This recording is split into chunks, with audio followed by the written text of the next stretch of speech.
Ring ring, it's time for another episode of Crossplay Conversations, the show where we dive deep into the world of video games while keeping it light. I'm your host, Luke Lewis, and this week I'm joined by one of my co-hosts, the business boy, the Wii U Wonder Kid. It's Jacob McCourt. Hi guys, fireworks! Wow, Baby, that's I'm a perfect. firework!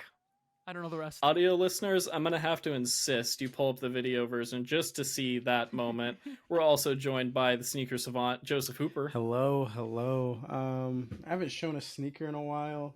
Oh, I have one right here. The classic Panda Dunk. So many shenanigans. Everybody in the United States is wearing this shoe right now. You go outside and you will for sure see this shoe. I guarantee it. Panda Dunk, everybody. Yeah, I've wanted Panda Dunks for a while. Pretty classy shoe. And rounding out our quartet, super special guest, the Indie Informer, Jill Grodt. Hi everyone, I'm super special. Welcome. Thank you so much for being here. And I don't know how Joseph knew, but I'm wearing those shoes right now. No way. That would blow my mind. Thumbs Believe up to it. that. You don't have to see it. No one has to look. We don't need to confirm. I trust you. We trust in Indie Informer here on this podcast, but we're big fans of the Indie Informer and your work, so we're super stoked to have you to talk about indie games. There was only one person we could call for this topic tonight. Jacob McCourt, good of the order question. Yes, I am not familiar with the Indie Informer. What is it? How do you break down your life's work into a couple sentences? The Indie Informer is a space that celebrates indie games. It is 100% of the time doing previews, reviews, news, anything kind of indie game related. I do also a podcast. I don't know if it's bad form to highlight my Promote own away. podcast We on love a Indie podcast. Council. Yeah, we do it all the time. Plug your podcast. Yeah, just went up 5 minutes before recording because I'm rushing to get everything done. The latest Indie Council podcast just went up, and that's the first one I've been on this year. So everybody go check that out. You can also check out my website at theindieinformer.com. See all of that coverage. And a lot of it, a lot of the games that we're talking about today are going to be on the site as well. So check that out. Wait, Awesome. I have a follow-up question. I know we have a show to record. Please do. But I want to know... No, this is all good. Would it take long to explain the origin story of how you got into the indie game scene and being yeah. There is a story, and I have broken it down. I began my game journalist career at Game Informer. No relation to. There's no reason that those two sound very similar. Nope. Don't worry about that. They're different words. Legal teams. And I loved it. I loved the team. I loved being there. And then in 2022, the team got hit with layoffs, and we lost like half of our team. And it was a situation in which I loved where I was, and I didn't want to associate that kind of resentment and anger with what I was doing in the place that I loved. So I left, which, silver lining, happy ending sort of situation allowed for Wes LeBlanc, the news hound, to come back after having been laid off.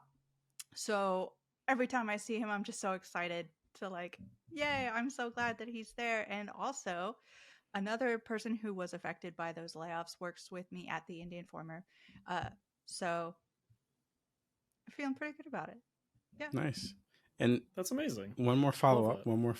Yep. When you were at Game Informer, was your focus indie games, or yes. did you Oh, okay. So you were always in the scene.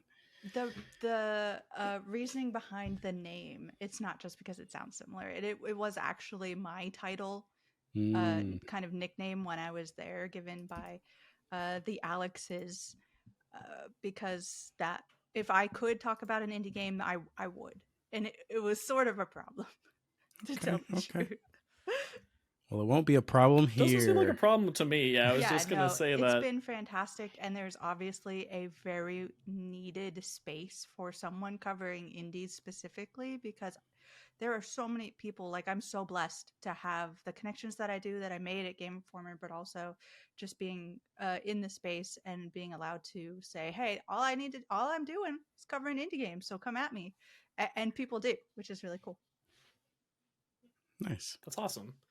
Well, on that note, keeping in the theme of indie for today's episode, we're going to be talking about our most anticipated indie releases of the year. But before we get into that, let's do our icebreaker question so the audience can get to know Jill a little bit and we can have some fun. So our question for this week, what indie game best represents your personality and style? Okay. So you could interpret this however you want. Do you have an immediate answer? Yes and no. Okay. My immediate answer is that I am such a difficult problem for like PR people reaching out for things, because my tastes run from things like Turnip Boy Robs a Bank, which just came out and was fantastic. And if you don't know, just by the title, it's a very silly, like, roguelike with a turnip who is a hand-drawn sort of aesthetic. And he's got a gun and he's going around shooting things so that he can rob banks, like it's about as silly as you can get. I love it so much.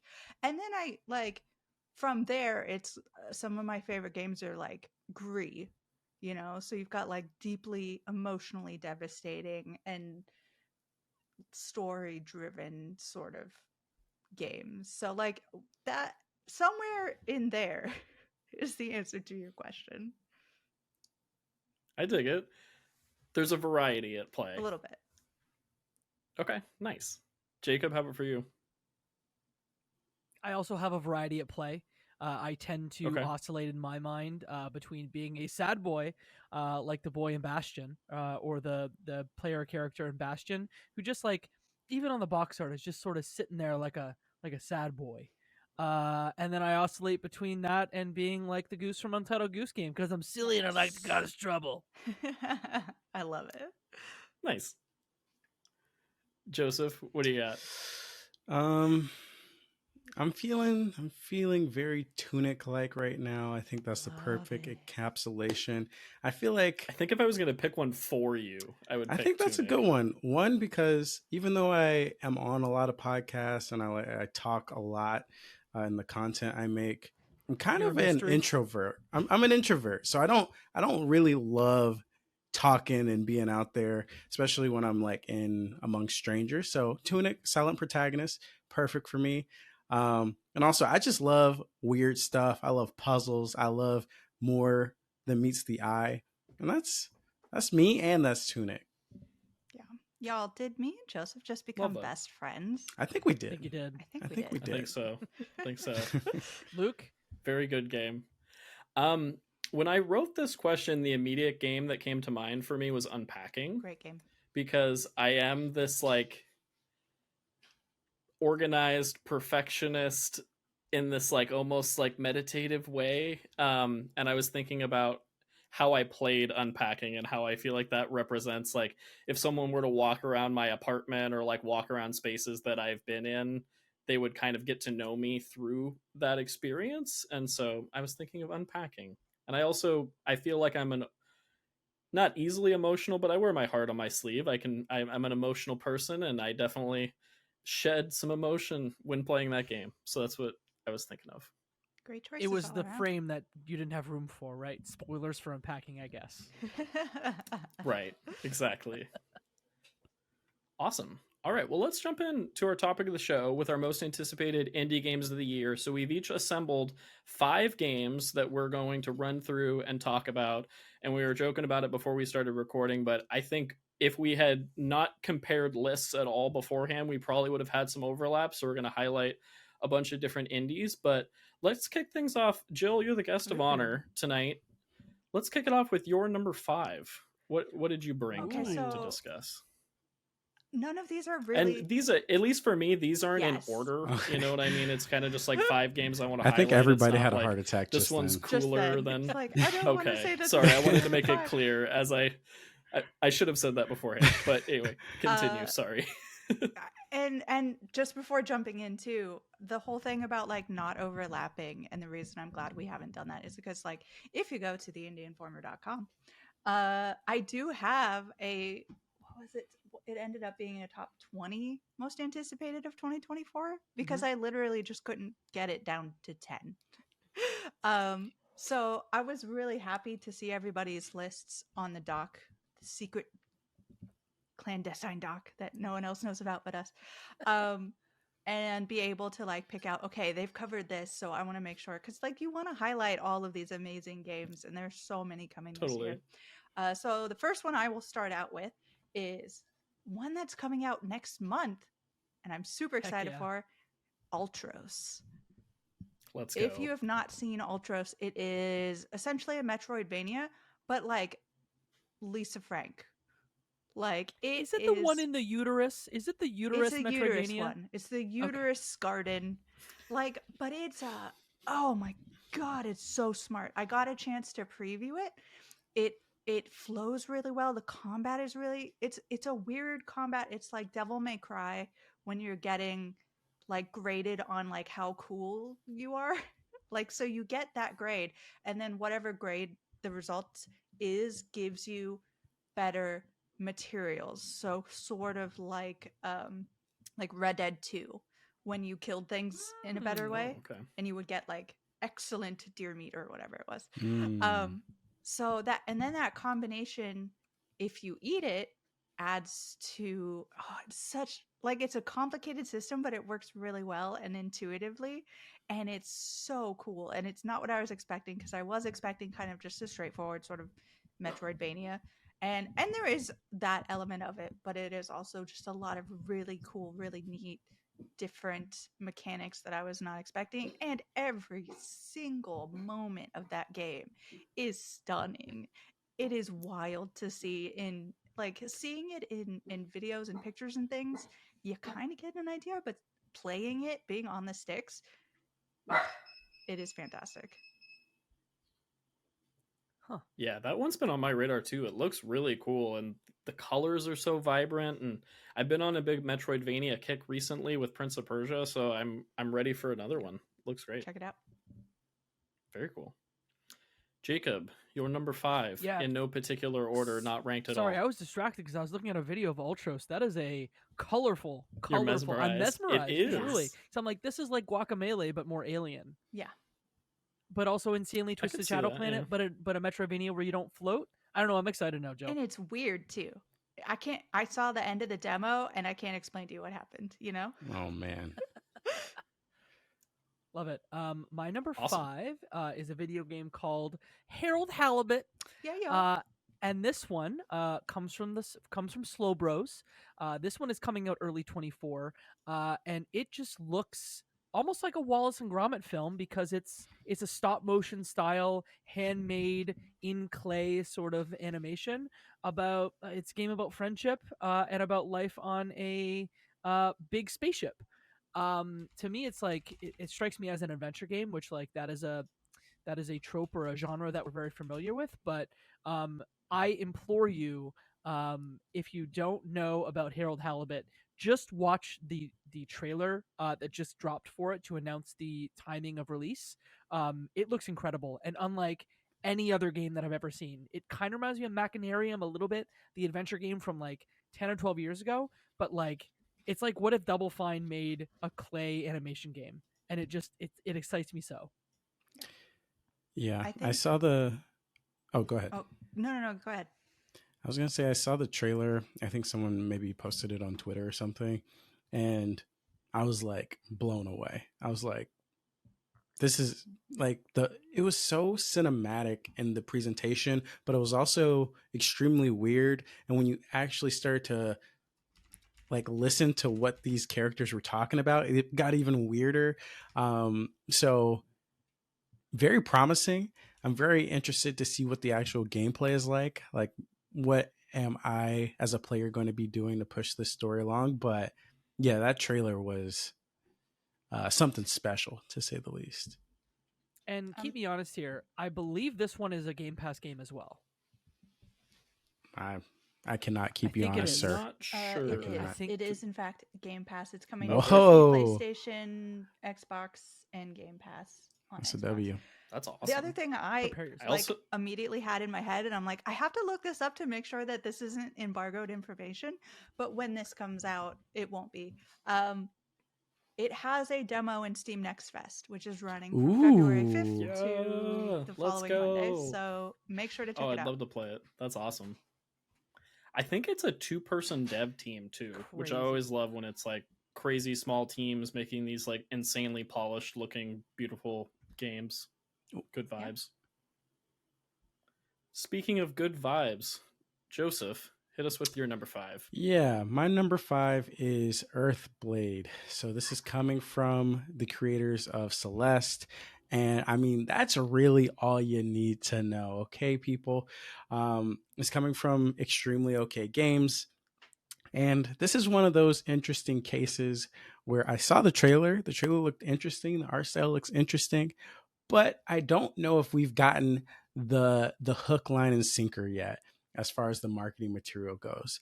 But we're coming from what I would consider a legendary 1-for-1, no misses so far indie game development team.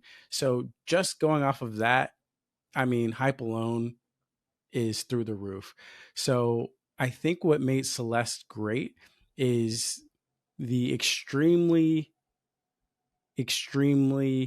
detailed, or how do I phrase this? The attention to detail to the controls. So like how Celeste controlled all the puzzles and how they perfectly played off of the controls that they gave you and all the little abilities they gave you felt like masterclass game design.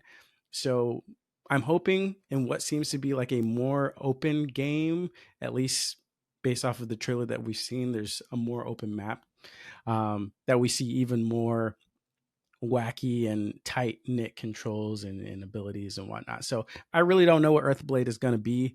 We have a very small snippet of a pitch and trailer, but if it actually comes out this year, and if it doesn't, that's fine. That's fine. But if it does come out this year, I can't see why we're not in for a treat. So Earthblade's on my list.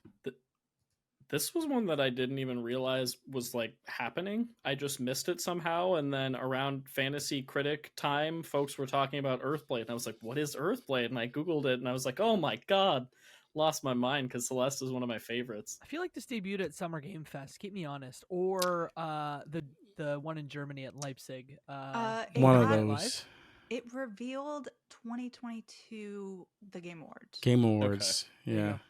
Thank you. Okay. But like that's Nice. the only thing we've seen of it. That's why Yep. it's so like, oh yeah, that's happening because we haven't heard a lot of it. That makes sense. Cool. Very exciting, though. All right. And next up, my number 5 is one that I'm so excited for this game. I've played it a couple times now, and every time I play it, I just get more excited. It's Mina the Hollower from Yacht Club Games.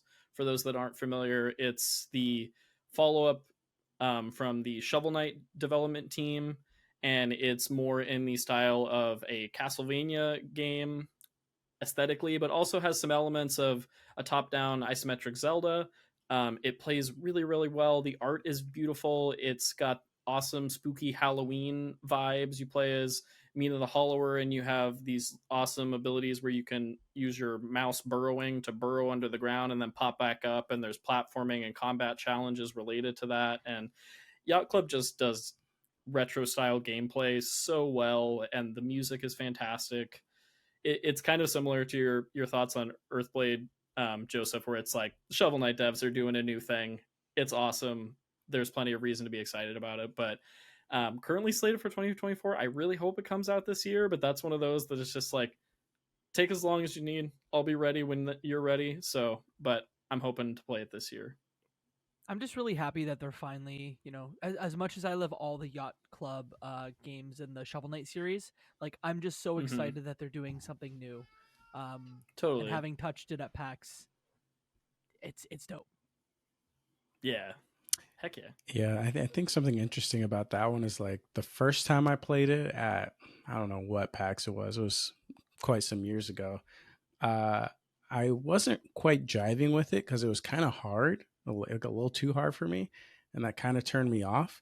And then when I played it most recently at I think PAX East last year, I don't know if they tuned the controls to make it a little easier, or if I was just playing on a different screen, but it just felt way better.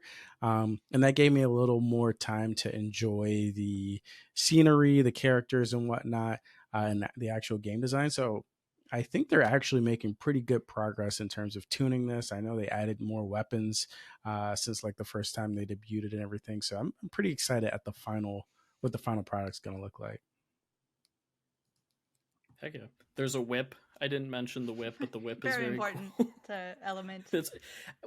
Well, the Castlevania tie-in of like it's very That's true. It's very good. The digging's so good too. All right. Yeah, it's fun.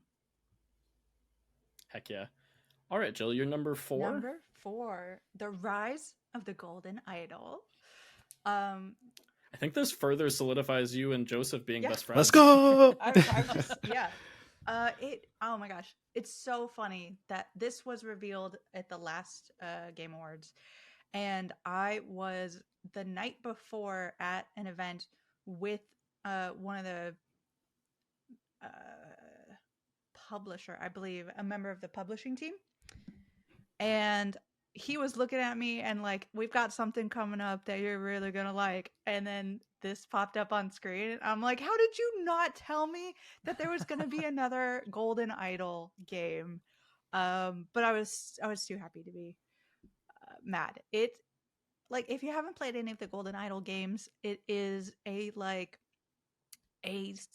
detective game in the vein of Obra Dinn, essentially, but it has a method of making you feel really smart, versus like when I tried to play Obra Dinn, I felt really dumb because I was like, I don't get it. I'm not seeing, like, there are things that I couldn't see and I'm trying to like just brute force my way past things. Golden Idol you are looking at basically like a still shot. Some things move, but overall it's like one scene, and you're seeing a crime laid out and you're finding all of the clues, and when you find clues they turn into like your little well of like words, so people's names and weapons and whatever else you're finding as clues, and then at the end you kind of plug them in to a pre-made doc so that you can kind of like, if you're not 100% sure, you can sort of figure it out yourself. So you feel like you did it 100% and you're really, really intelligent and you're like Sherlock Holmes. But you've had some help. So it's a really, really fun. It's really, really weird. The art style is sort of like grotesque. I don't really know how to say it besides that. But it's such a like wild story. Everything, you have several different cases going on and all of them are connected because there's something to do with this golden idol throughout. And you start out with like how they find it to like somehow you end up in like a Nazi regime by the end of things. Yeah, you're not you don't know where this is going. If you think you know where it's going, you don't. So the Rise of the Golden Idol it's set in the 70s. It sounds like it should be a prequel, but it's like the first one is set in like the 1700s. So the fact that we're skipping forward in time, the art style has changed slightly to be more painterly, which is very interesting. And I really don't know what to expect, except this team has put out like DLC and different like story updates and things, and they have not missed. So I am ready to go in and see what this adventure is. That's also awesome. launching on Netflix, right? I think so, yeah. Yeah. Ooh, so that's cool. I remember I was watching the Game Awards pre-show. I saw this announced, and first of all, Game Awards pre-show, you're getting your chips sorted, you're getting your snacks and stuff ready, and then I see the Golden Idol out of the corner of my eye. I'm like, wait, guys, no way. The people around me are like, what even is this? I'm like, don't worry about it. Get hype, everybody. And then over the coming days, all right, I'm glad you mentioned Netflix, Jacob, and I will stop interrupting people after this, I promise. But I got so excited. Conversational podcast. And this is all like conspiracy things. This will probably never happen. But I came up with this whole pitch. All right. Somebody get me in front of the Netflix execs, because one of my favorite aspects besides the puzzles, and I love Jill put it very succinctly how they make it approachable without making you feel foolish or whatever. It tells a great story, and like each puzzle that you do later on somewhat builds off of the previous puzzles you've done. So you'd be like, oh, this guy's in the scene, and I kind of know what he was trying to get at in the last puzzle, so I can kind of use that to help me solve this puzzle. So now Netflix is involved. Just turn this into a true detective, like, anthropology. Anthropology is not the right word. What is Anthology. Thank you. I don't know why I'm like, anthropology. I'll go with anthropology. That sounds We right. can do that too. That'll be the next season. But Yeah. live action, the first game, make it all old timey. Let's go into the 70s for the next season. Netflix, you have your whole franchise right here, all right? We've had enough Knives Out. Let's start moving it over to the case of the Golden Idol franchise. I'm done. I rest my case, Your Honor. It's a Yeah. good pitch. Thank you. It's a good Thank you. pitch. I gotta play the original game. It's been on my radar for a long time. I love a good murder mystery. I love a good puzzle game. Everything you're saying sounds awesome. It's so good. So I'm also just excited there's more of them coming. That's like very cool for that team too. I need to play it. I bought it over the holidays in the Steam winter sale, so Oh, nice. it's coming. I'm gonna do it. It's Like coming. while you're on the Okay. podcast, you guys better be looking over to a second screen where you're playing Golden Idol. There you go. I'll make sure of it. Okay. Love it. All right, Jacob. Continuing your alliterative H-titled games, So we move hit from us with your next Harold one. Halibut to Henry Halfhead from Lulu Entertainment. One note: Love this this. one's co-published by Pop Agenda, who continues to have, I think, one of the best like sets of picks in this industry. Like 100. whatever they work on, bangers Yeah. every time.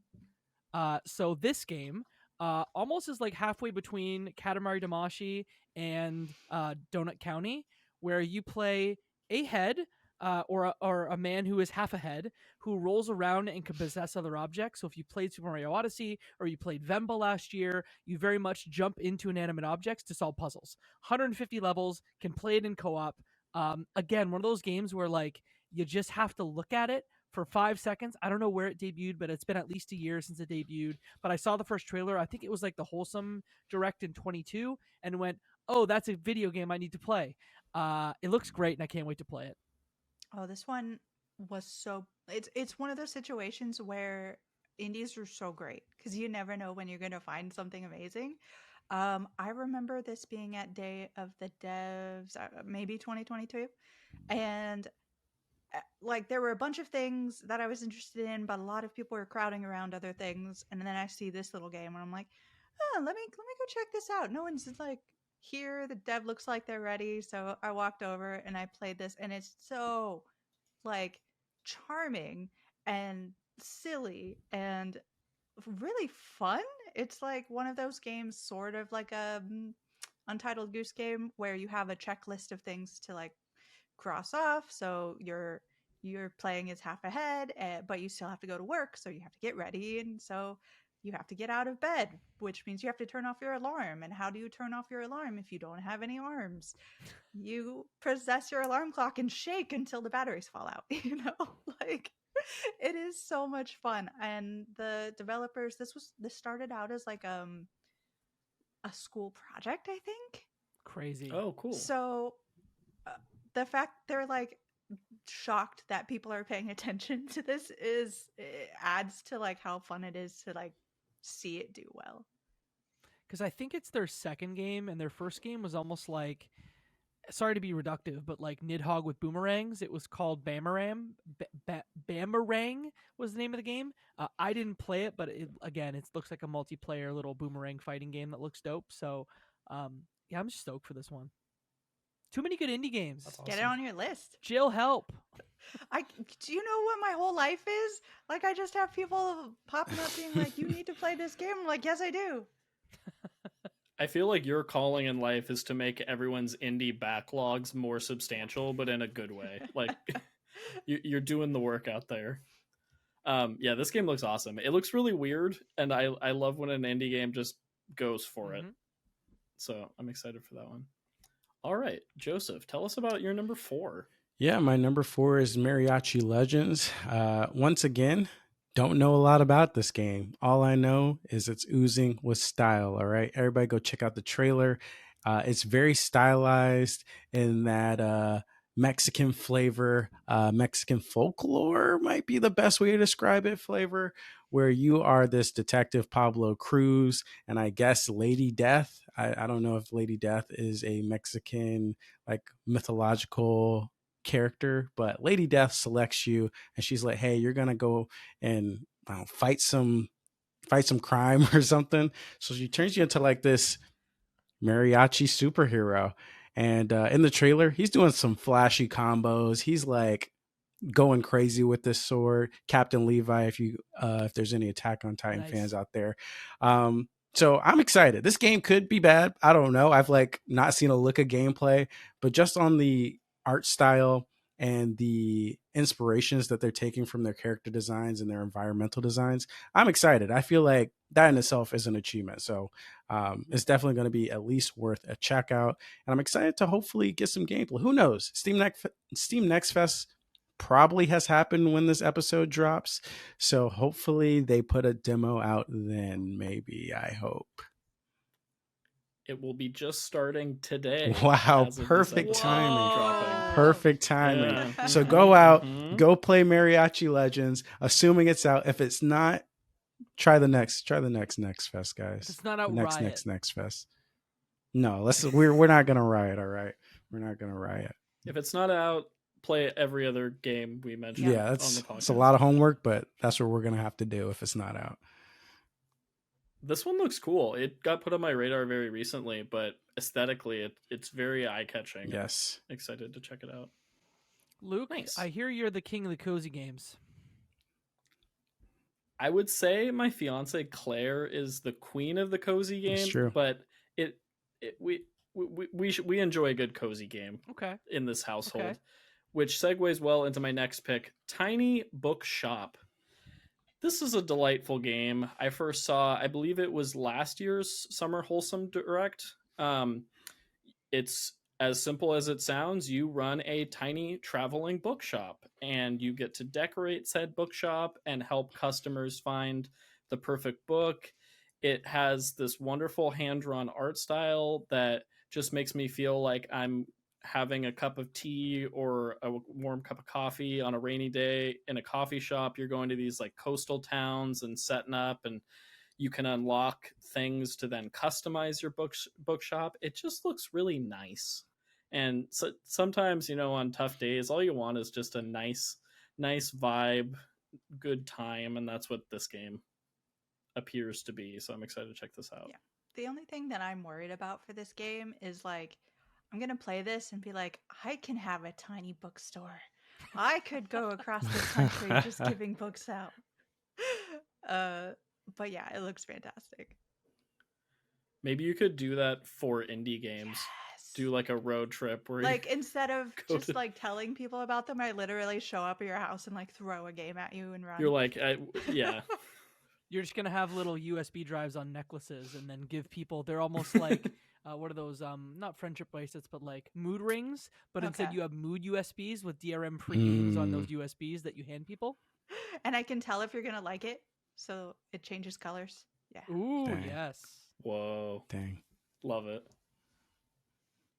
Circling back to you, Jill, with your number 3, and I'm not familiar with this game, so Oh my I'm gonna Let's go. look it up while you're talking You about absolutely I think you need to are. be familiar with this game. it. Okay. My number 3 is Neva. And Oh, the This is from the Grease. sorry, people, I just right? saw an image and I was like, okay, You wait, do I know do what know this this game. is. Sorry, Yeah. continue. This is from, again, we're continuing with the sort of legacy games that we don't know much about at this point, but Neva is from Namada Studio, who created games that I've already mentioned, like Gree.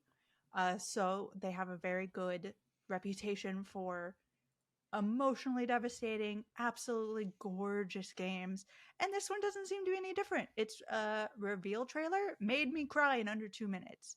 Like, if you don't know the name offhand, like Luke, maybe this will bring you back to a time when you're watching a lovely showcase and everything's going well and you're excited about the games, and then here appears a wolf, hand drawn, painterly. As soon as I saw that wolf, I was like, I remember this Yeah. game. I could, Mhm. this game made me Yeah, cry. And then Surely that made me cry baby too. wolf. And the mama wolf tries to fight off an enemy from killing its human and dies in the process, and the baby's crying and everyone's crying, and it was just terrifying and horrible, and I wanted that game so bad. So we really don't know much more about it except that it seems to be a much more actiony type game, which is very interesting to see. And I really want to hear anything about it. It's been on the back of my mind for months and months and months. So please tell us more about this game. Love it. I love that some of our picks are like, this game's a mystery, but I just want to know Yeah. more. That's cool. Speaking of mystery, let's talk about your next game. Jacob. Very good, Luke. Sorry, that was the worst. Is this a mystery game? Absolute fantastic segue. Speaking of legacy, It would have been really great if it Yeah. was Golden Idol, and then anyway, I digress. speaking of studios or folks with legacies, my next game is Penny's Big Breakaway. This one comes from a new studio, Evening Star. However, it is a studio that comes from the former team that made Sonic Mania, including Christian Whitehead. So if you're as much of a fan of Sonic Mania as I am, you are just excited for whatever this team makes. You know, they came from the Sonic modding scene, and now instead of making a 2D platformer that's really based in either modding Sonic or making Sonic for Sega, it is a 3D platformer, very much in the style of it actually reminded me of Super Lucky's Tale a little bit, just in the vibes. But you play a character, it's an original character where I believe your character's big thing is they have a yo-yo. And so a lot of their platforming is based on this yo-yo that you not only use but also traverse with, almost like jumping on it so you can roll around in it. It looks dope. It looks like the best version of 3D platformers that we're used to. And this one's coming, I believe it's coming in the next couple of months. So excited for more on Penny's Big Breakaway. Does it worry anyone that we are getting, or maybe it's just me, but getting to an age where nostalgia is directed at you? Yeah. That you're old enough for that to be a thing. I'm like, ugh.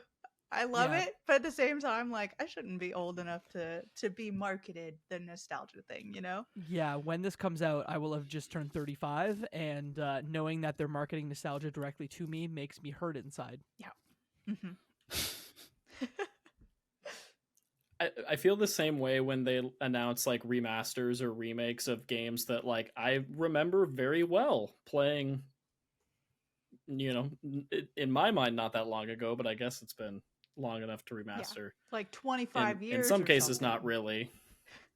But then you got Last of Us Part 2, and it's that was 4 years ago. Yeah, I was about to say So, Last of Us Part who 2. are we kidding? What a retro game. But The Last of Us Part 2 came out during the pandemic, so it's been 500 years since then. That's true. Very true. Good point. And maybe someday This I'll play reminds me Luke's of favorite game of all time.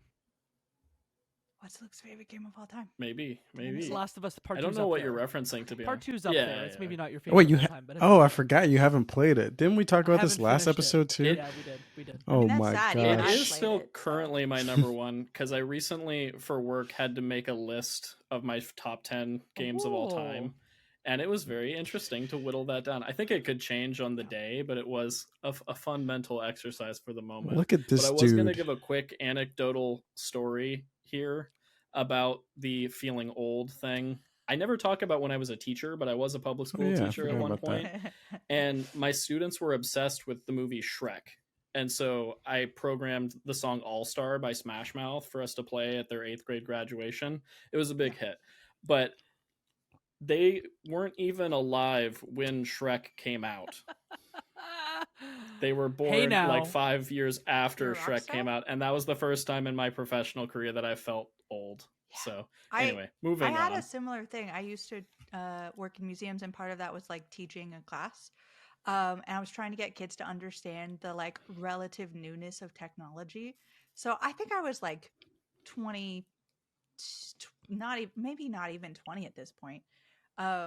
and like telling them like even when I was a kid, computers weren't really in the house, and I had a kid look at me like he'd seen a ghost, eyes this big, like, how old are you? I was like, that wasn't the point Amazing. you were supposed to get from that, but thanks. So I'm glad we got off topic Love on that it. one. Thanks, Luke. You got to get off topic sometimes. Getting us back on topic. Joseph, you're number 3? Yes. So my number 3 on this episode of the Old People Conversations podcast. Let's talk about shared memories. What's We aching will right talk now, about you shared know? memories. We will talk about a shared memory, specifically the studio shared memory, making the game Animal Well. Now, at the top of the show, I said I like weird games. I like weird things. I like silent protagonists. What better game in 2024 to satisfy all those conditions than Animal Well? I played Animal Well at PAX East last year, and it was hitting all the right check boxes. I was wandering around. I didn't know what I was doing, but there were random items that were scaring away ghosts, like little firecrackers. I was platforming, trying to find little secret routes and whatnot.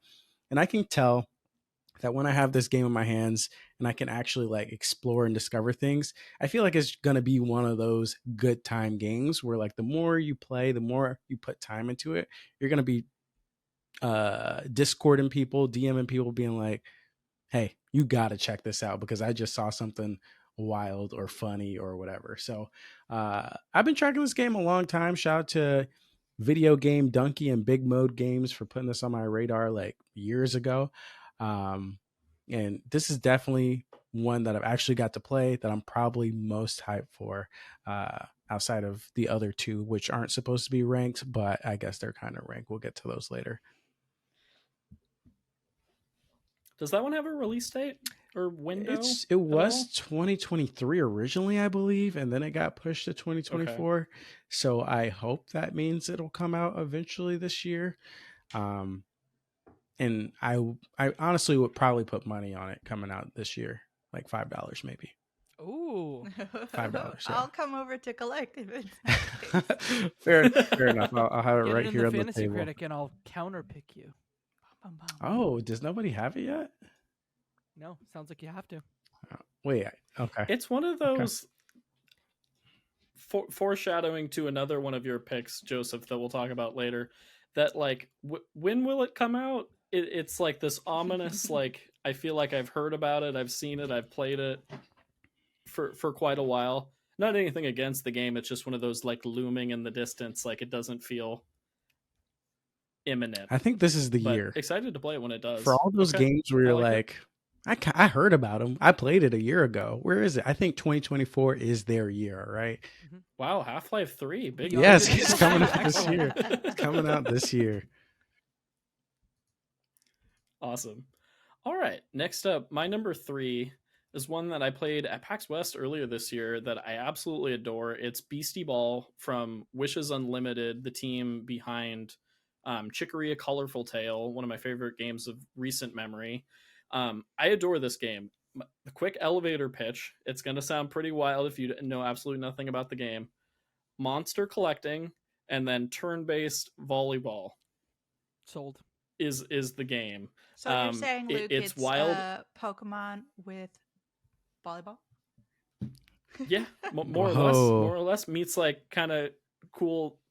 The thing that sticks out with me with this game is I think Chicory also did this for me, but Greg, the main developer on the project, interweaves mental health into his games in really unique and cool and authentic and genuine ways. And I think Beastieball represents that really well, where instead of having like elemental fire, grass, water type creatures, you have based around I'm totally blanking on the word. Is it totally emotions? Can you act it out? Can we all just guess? Like, do a little I know what it's like. Emotions isn't the right I know what term. you're talking it's like about. More mental states. Broad concept. Mental states, something Let along those lines, where it's like it. Yeah, I feel bad. I had it ready to go, and then I'm totally blanking. But anyway, it's like it explores broad themes within this cute aesthetic really fun game. And on top of that, the volleyball combat is really, really fun. And it was a big point for the team to not have combat where you hurt your animal friends, but they get to play a nice competitive game of volleyball together. And I played, I would say, like 30 minutes, and I was really enjoying the gameplay loop, and I just wanted to keep playing. So I think there's enough there that will continue to evolve throughout the game and keep the depth and complexity that it'll be an engaging experience throughout. But yeah, this is another one that, like, based off their previous project with Chicory, already sold, but then you take this unique concept of melding different genres together in a unique way. I'm very excited. Yeah, I think along the lines of what you were talking about, of not making the collectible creatures fight each other, you also don't like capture them or hurt them in order to capture Right. them. You have to gain their respect and sort of have them consent and agree to come be part of your team, which is another really interesting. It's just so It's like the nice. anti-pal world. Luke, the reason you couldn't find a word to describe like the element counterpart is because there's not really a word as body, spirit, and mind.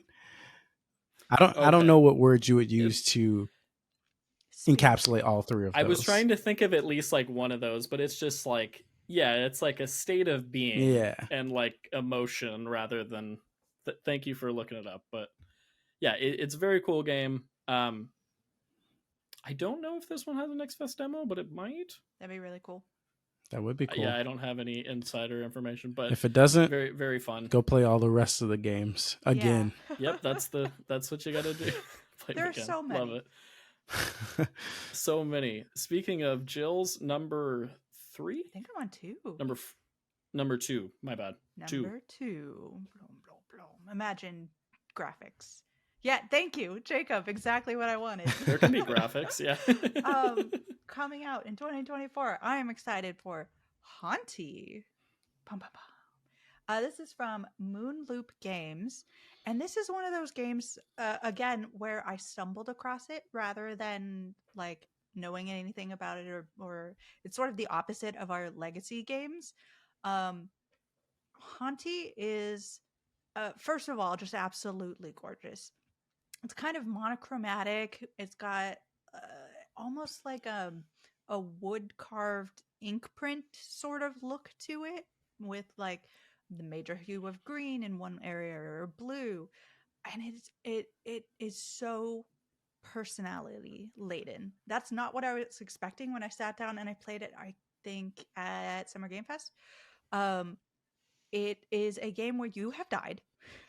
So you're not really expecting a lot of humor, but you sort of wander around in the afterlife, and like you run into some hills who start giving you like some advice and start singing and stuff, and like signs that are like, what do you expect me to do? I'm a sign, like that sort of very hilarious, very silly sort of things. And you gain powers and you're trying to figure out what happened to you when you died. And there are clever ways to there are like straight up you can just fight people. You've got like a little shooter ray thing, but you can take possession of different things. And the first combat I came across, of course, I didn't even think about it, and the dev is behind you during these kinds of events, like watching to see what you're gonna do. So I just shot this bad spirit to death, and he was like, what you could have done was to take over the tree and then fall over on him. I was like, that's cool. Man, I should have thought of that. That was probably broadcasted and I just totally missed it. So yeah, I stumbled across this game on Twitter originally, and I was like, I reached out to the devs just in DMs, like, I would really like a chance to play your game if you get a chance. And that was my first opportunity. So it was really, really cool, and I cannot wait to hear or see more of it. That's awesome. Yeah, it looks really cool. We really haven't had like a spiritual successor to Ghost Trick ever. So like that's what I want from this. Is that a fair comparison, Jill? I don't know. I don't know if you're going to get that. But I hope that you enjoy this. Okay. They do have a cute little tail, like a little head tail. All right. Next up, Jacob, your number 2. Yeah. Celebrating is it the national sport of your home country? That's a great trivia question. So I'm Canadian. Hello. Not actually the national sport of Canada. You'd think it is, but it's What? actually lacrosse. Wow. What? Lacrosse. I've been lied to my whole life. Or as they That say kinda it blows my in mind. That's French, interesting. for hockey, as they say. But today it's tape to tape. This one's from Excellent Rectangle. If you like old school NHL 96 style sort of hockey games, it's this, but it's also a roguelite. So that is truly all that you have to know. So at some points, you will play teams who have the referee help cheat, and essentially occasionally will like kick a goal in or like not call a goal. You'll have some teams that are like bigger or faster, and then you'll through different runs upgrade your team as you go. It's in early access now. It entered early access in May of last year. I think it might have been around at PAX West. Folks are playing it, but it's in early access. You can play it now.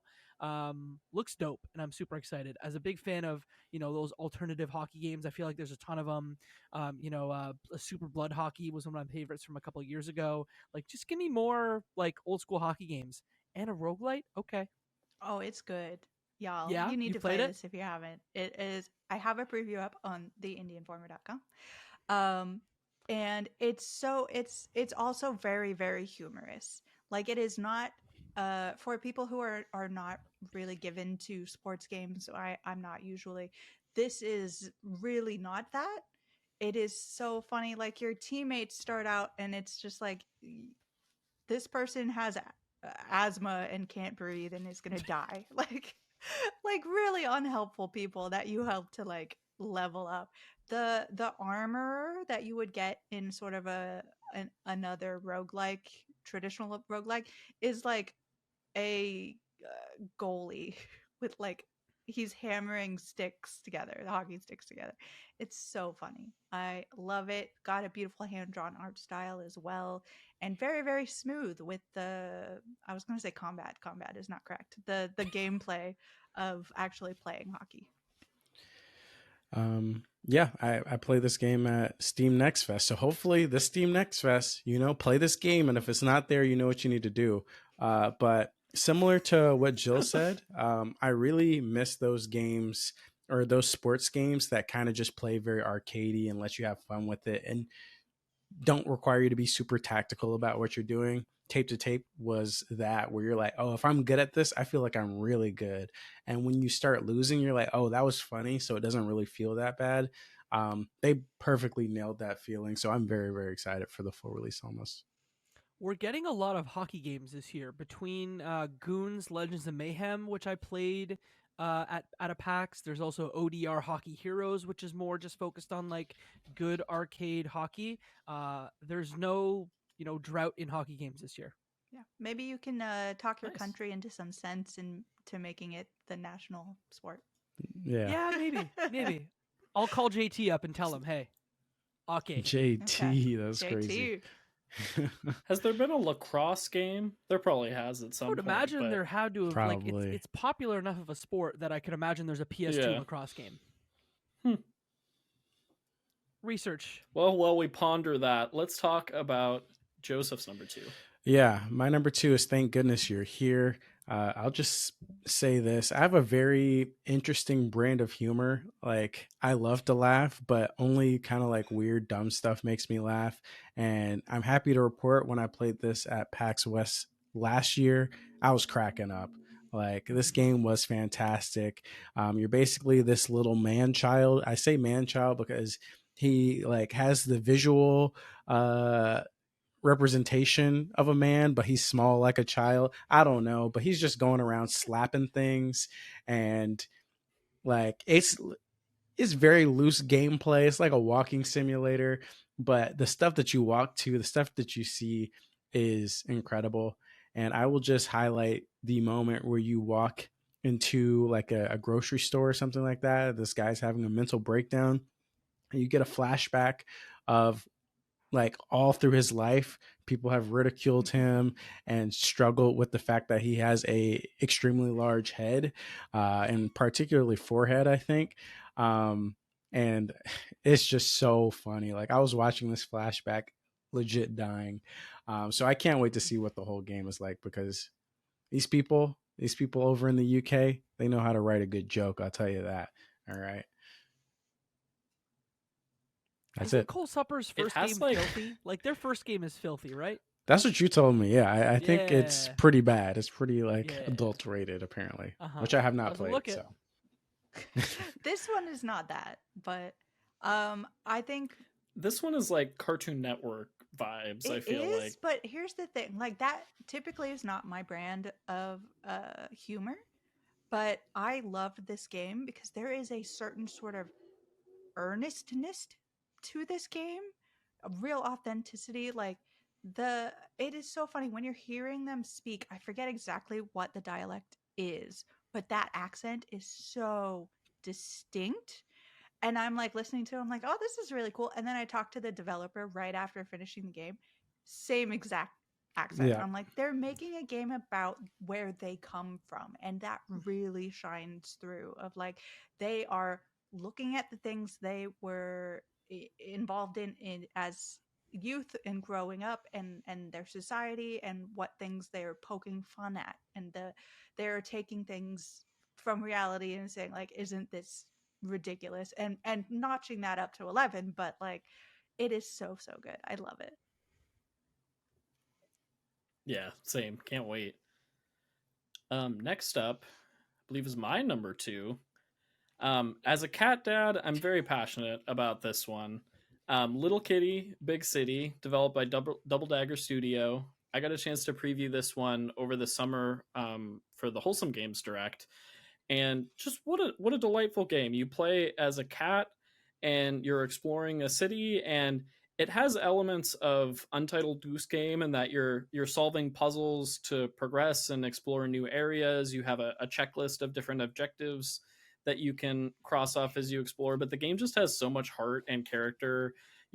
I remember I met this like weird pigeon character who was sending me on quests, and you're finding collectibles, and you're doing cool platforming challenges, all while being a cute kitten that you can customize with fun hats and different things. And it's just adorable. It's a very cute game, but I felt like the gameplay and the exploration and the platforming like backed up the cuteness, so it wasn't just like a surface level cute game. It was like it has the sauce.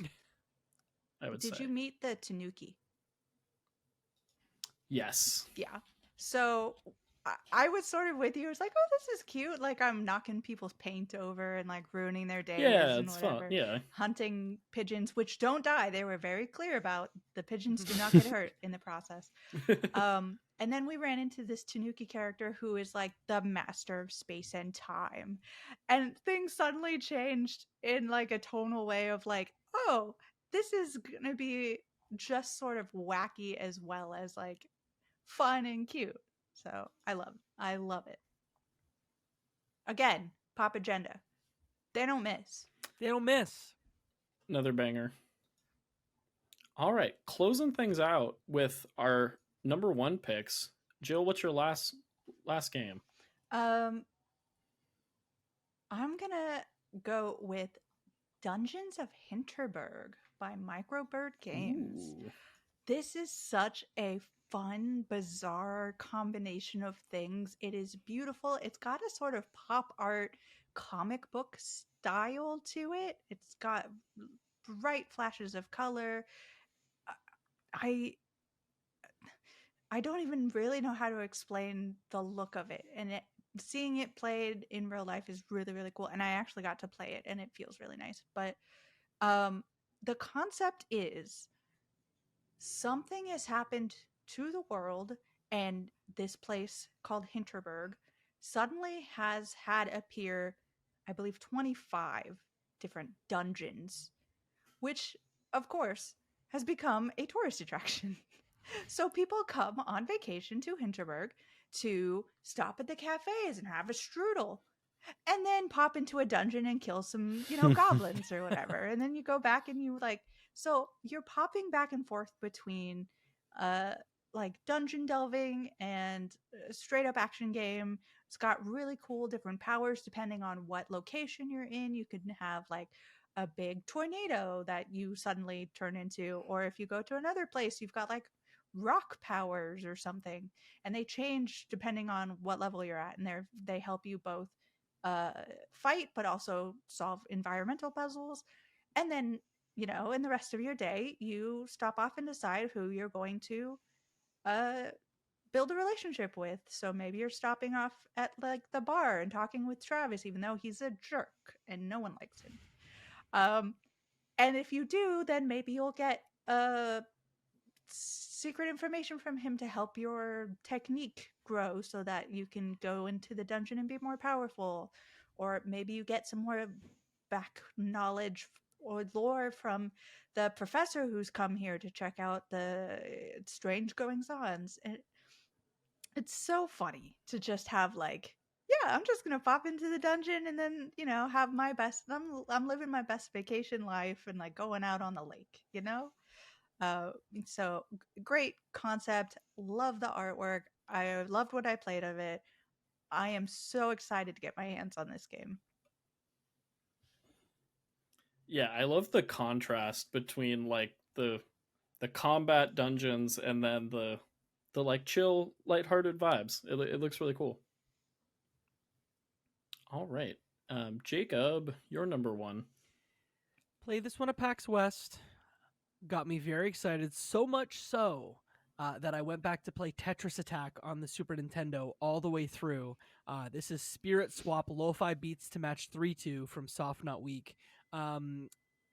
The core of it is sort of what you're used to. Think of a tile-based match 3 where you're swapping tiles horizontally, very much like Tetris Attack, or I believe Pokemon Puzzle League was also like this on the Nintendo 64. But it's incredibly queer, and then also surrounded by like a full-on adventure where you're making pals and with a bunch of witchy demons. So look, just put all those words together: spells, queer, witch demons, Tetris Attack, and like it's a cauldron of a game that I need to play now. Yeah.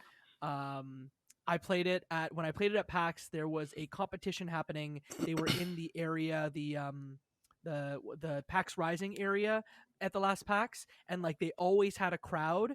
And typically there was one player who just walked up, and they were like a big fan of Tetris Attack and just like took on the devs and crushed them, just to show like how pick up and play this game is. There's power-ups, there's thick characters. I'm just excited for it. I'm sorry, I can't help it.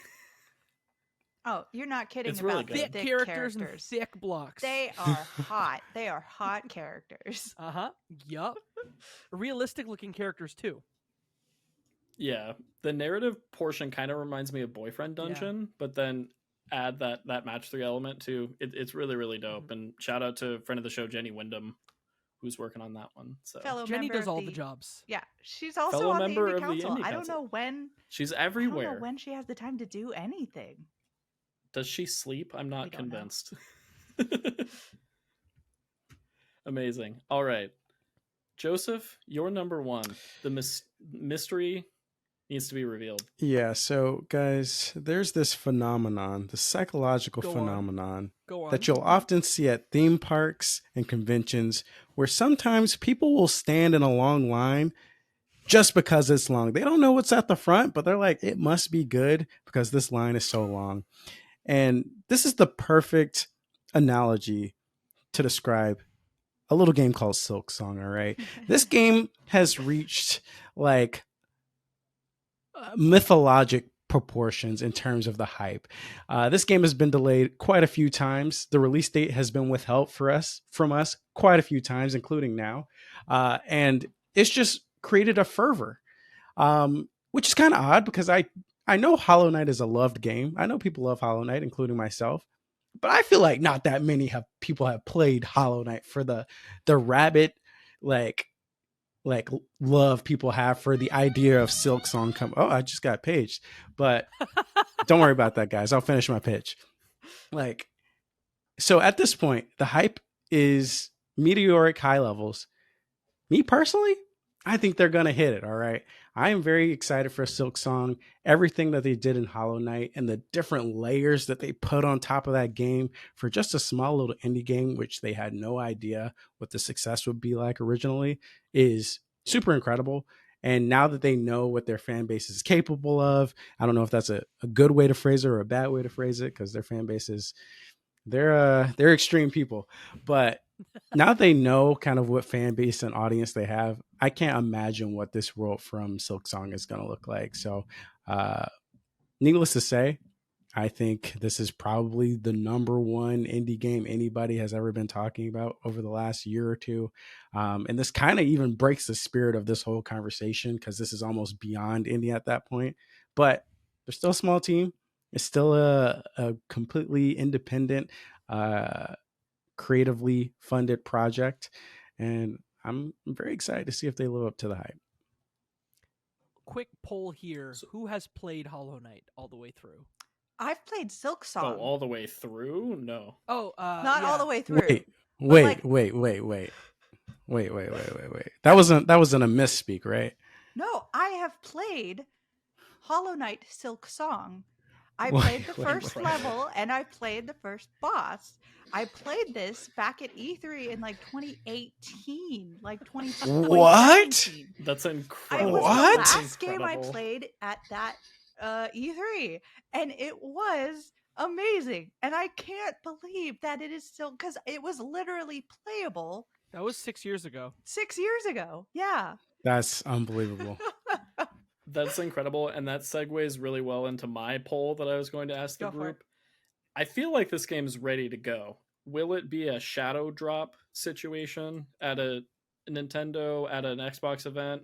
It's too big. Are we going to get a lead up to this, you think? You got to give people time to take the day off. You got to give people the time to buy, pre-order 5 different copies on every platform it releases on. Like it's like the Elden Ring of indie games at this point. You got to give people a little bit of time. But I could be proven wrong. It could shadow drop because Team Cherry just does what Team Cherry does.